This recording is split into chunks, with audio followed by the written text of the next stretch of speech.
श्री शिवाय नमस्तु। और इसके बाद में फिर दूज जो आती है उसको फुलेरा दूज कहते हैं। फुलेरा दूज मतलब भगवान शिव से अपने हृदय की बात कहना। जो दान किया, पुण्य किया, सत्कर्म करा, वो कभी क्षीण ना होना। अर्थात सारे व्रत, सारे उपास, सारा दान मरने से पहले हो सकता है छिन्न हो जाए, पर फुलेरा दूज का किया हुआ दान, पुण्य, सत्कर्म, भजन, कीर्तन कभी समाप्त नहीं होता। वो फुलेरा दूज। धतूरे की उस दिन बड़ी महत्वता रहती है। शिवलिंग पर धतूरा पहली बार चढ़ाया गया तो फुलेरा दूज का दिन था। इसलिए शिव महापुराण की कथा कहती है जिस दिन कोई मुहूर्त नहीं हो, कोई काम नहीं हो, उस दिन केवल फुलेरा दूज के दिन आप किसी भी दुकान का, व्यापार का, व्यवसाय का, जन्म का, आदि का कोई भी मुहूर्त कर लो, वो कभी ठप नहीं हो सकता, वो बढ़कर ही चलेगा। सारी जिंदगी के कांटे निकल जाते हैं, सारी जिंदगी के कांटे समाप्त हो जाते हैं फुलेरा दूज। कहते हैं दुनिया में सब दिन का दान, सब दिन का पुण्य समाप्त हो सकता है, और फुलेरा दूज का दान, पुण्य, सत्कर्म, भजन, कीर्तन, नाम स्मरण समाप्त नहीं हो। जो दुकान, जो व्यापार, जो व्यवसाय, और पहले भी आपको कहा, मान लो आप शिवरात्रि के दिन रात को भगवान शंकर को धतूरा चढ़ाते हो व्यापार व्यवसाय के लिए, और वो धतूरा आप शिवरात्रि के दिन सुबह 4 बजे से पहले नहीं बांध सकते, तो उस धतूरे को फुलेरा दूज के दिन लाल वस्त्र में बांधकर अपने व्यापार वाली जगह पर बांध दो। जीवन में कभी व्यापार नीचे नहीं जाएगा, बढ़ता ही चला जाएगा। और उनके लिए भी निवेदन करूंगा जिनके यहाँ कर्जा बहुत है, बहुत कर्जा है, चूक ही नहीं रहा, पैसा ही नहीं रहा, व्यापार चले तो कर्जा चूके, उनके लिए भी निवेदन करूंगा। एक धतूरा बेलपत्री के पेड़ के नीचे शिवलिंग का निर्माण कर कर फुलेरा दूज के दिन उस धतूरे को अपनी कामना कर कर हल्दी में भिंगोकर उसको भगवान शंकर को समर्पित कर दीजिए अपनी कामना कर कर। उसी हल्दी की एक बिंदी अपने साथ में रुमाल में लगाकर अपने व्यापार व्यवसाय की जगह पर लेकर जाइए। कर्जा धीरे धीरे धीरे धीरे जब चूकेगा, जब लक्ष्मी आएगी तो लक्ष्मी की वृद्धि भी वो करता महाराज। ये फुलेरा दूज के उपाय। जब कर आ जाते हो, अचानक गिर जाते हो, हापड़ी भराने लगती हो थोड़ा सा चलने पर, श्वास फूल जाती हो ज्यादा चढ़ने पर, उनके लिए विशेष है कि धतूरे की जड़ को, धतूरे का जो फल होता है उसकी जड़ महाराज निकाल कर, धोकर, उसको घिसकर शंकर भगवान पर उसका लेपन कर दीजिए। थोड़ी सी जड़ शिव जी पर चढ़ा दीजिए फुलेरा दूज के दिन। उस जड़ को पानी चढ़ाकर वापिस लेकर आ जाइए। जो मिर्गी का मरीज होता है, जिसको दमे की शिकायत होती है, श्वास की होती है, चलने में हापड़ी भरा जाती हो, फुलेरा दूज के दिन दोपहर के समय पर उसको वो जड़ केवल 3 या 4 बार सुगंध में सुंगा दी जाती है, तो मिर्गी की बीमारी समाप्त हो जाती है, और जिसको दमा श्वास फूलता है उसको भी आराम लग जाता है। फुलेरा दूज के दिन उसके लिए नित्य आनंद का सुख दे जाते हैं। और भी ध्यान दें, जिसको बहुत भारी बीमारी हो, डॉक्टर कह रहे हैं कि ऑपरेशन की जरूरत है, ऑपरेशन कराना पड़ेगा, गांठ हो गई है, ये हो गया है, वो हो गया है, निवेदन है एक धतूरा फुलेरा दूज के दिन भगवान शंकर के शिवलिंग पर समर्पित करें, और 5 बेलपत्र नंदीश्वर भगवान पर अर्थात भगवान नंदी पर समर्पित करें। जीवन में कितनी बड़ी भी बीमारी होगी वो आगे नहीं बढ़ सकती, ऑपरेशन की जरूरत नहीं पड़ सकती, वो केवल फुलेरा दूज पर हो। मौका मिला है आनंद से।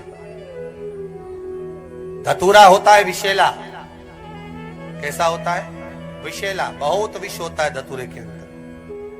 पर महाराज भगवान शिव को वो समर्पित किया जाता है जैसे पार्वती जी को लगा, जब कोई साथ नहीं दे रहा, पार्वती जी को लगा जब कहीं से सुख का अनुभव नहीं हो रहा, आनंद का अनुभव नहीं हो रहा, पार्वती जी ले गई धतूरा, पार्वती मैया ले गई उस बेलपत्र को शिव को। और प्रयास करना, अगर दुख है तो एक धतूरा समर्पित कर कर 1 लोटा पानी अवश्य समर्पित कर। उनके लिए भी कहूंगा जिनको शरीर में दाद हो जाती है, खाज हो जाती है, या खुजलियों का क्रम हो जाता है, उनके लिए भी महाराज धतूरे का पानी धतूरा एक लोटे में डाल दो, पानी रख दो उसमें, उसके अंदर थोड़ा सा चंदन डालकर वो पानी शिव जी को समर्पित कर दो। वही पानी को लेकर आ जाइए और कुछ देर तक शरीर में लगाकर बैठ जाइए महाराज। वो केवल फुलेरा दूध का है महाराज, उसको शरीर में लगाकर थोड़ी देर बैठ जाइए, 15-20 मिनट तक। शरीर के अंतर्गत कोई वस्त्र ना हो, उस वस्त्र को उतार कर उसको लगाकर बैठ जाओ। 2.5 से 3 महीने में दांत खाज किसी भी चर्म रोग होगा वो धीरे धीरे समाप्ति की ओर हो जाएगा महाराज। फुलेरा दूध का महत्व शास्त्र कहता है, भले इसको छुपाकर रखा गया हो शास्त्रों के अनुसार, पर इसकी महत्व का, जिन लड़का और लड़की का विवाह नहीं हो रहा है, विवाह के लिए बहुत परेशान हो गए, उनके लिए भी 5 बेलपत्र, 1 धतूरा, 5 शमी पत्र अशोक सुंदरी वाले स्थान पर, चाहे मंगल हो, चाहे राहु हो, चाहे केतु हो, सारे ग्रह भले अनुकूल है नहीं है, प्रतिकूल है नहीं है, वो अपने अनुसार उसको लेकर शमी पत्र, बेलपत्र और धतूरा हाथ की हथेली में रखकर, जिसका मंगल विवाह नहीं हो रहा, बहुत कष्टप्रद है, हाथ में रखकर अशोक सुंदरी का स्थान सबको मालूम है ना, भगवान शंकर की जलाधारी पर शिवलिंग, पार्वती जी का हस्त कमल, जहां से चरण जल नीचे जाता है, राइट भाग गणेश जी का स्थान, लेफ्ट भाग कार्तिकेय का स्थान। जलाशय में से, जलाधारी में से जो जल नीचे गिरता है बूंद बूंद, तो शंकर भगवान की 5 लड़कियां, जया, विषहरा, शामरीवारी, 2 तली और देव। शंकर जी की 1 लड़की और अशोक सुंदरी 6 नंबर की, उसका स्थान, इन पानी जो जाता है उसके बीच में जो मोटी सी लाइन होती है, उस मोटी सी लाइन पर जो स्थान है वो अशोक सुंदरी का स्थान है। किसका स्थान है? अशोक सुंदरी। शंकर भगवान का संपूर्ण परिवार, जलाधारी माता पार्वती जी का हस्तकमल, चरण, राइट में गणेश जी, लेफ्ट में कार्तिकेय जी, बीच में अशोक सुंदरी, और ऊपर से जो 1-1 बूंद पानी गिरा रहा है वो है शंकर भगवान की 5 लड़कियां, जया, विषहरा, शामरीवारी, 2 तली और देव। शिव की 5।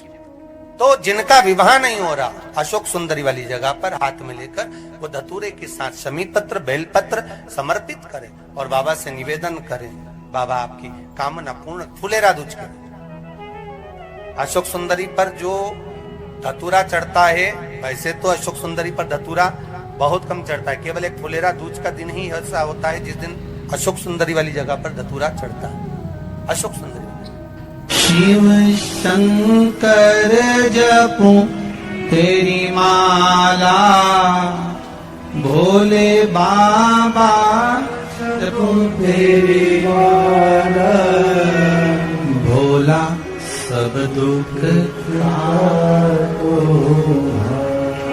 ओ भोला सब दुख बनकर रखा हुआ है।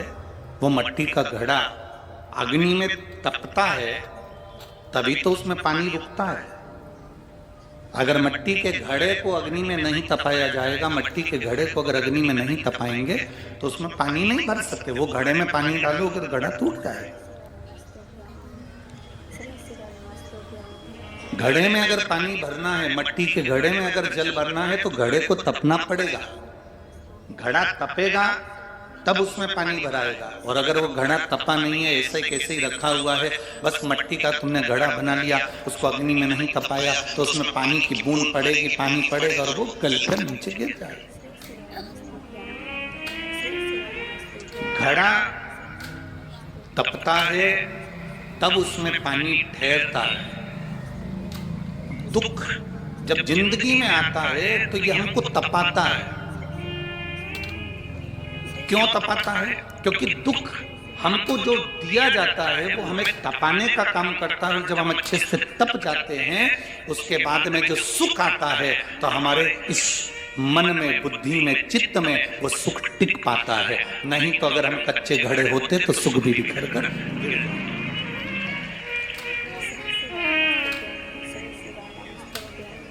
वो सुख भी समाप्त हो जाए। क्या राम जी की जिंदगी में दुख नहीं आया? क्या भगवान कृष्ण के जीवन में दुख नहीं आया?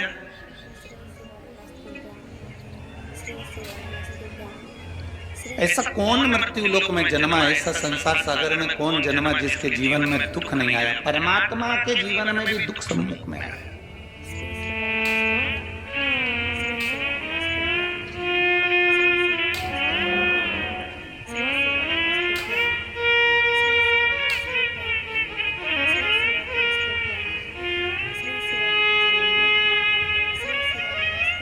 एक बात हमने बहुत पहले कथा में कही थी, आपके स्मरण में अगर होगा, जितने लोग टीवी पर कथा सुनते होंगे उनके स्मरण में होगा।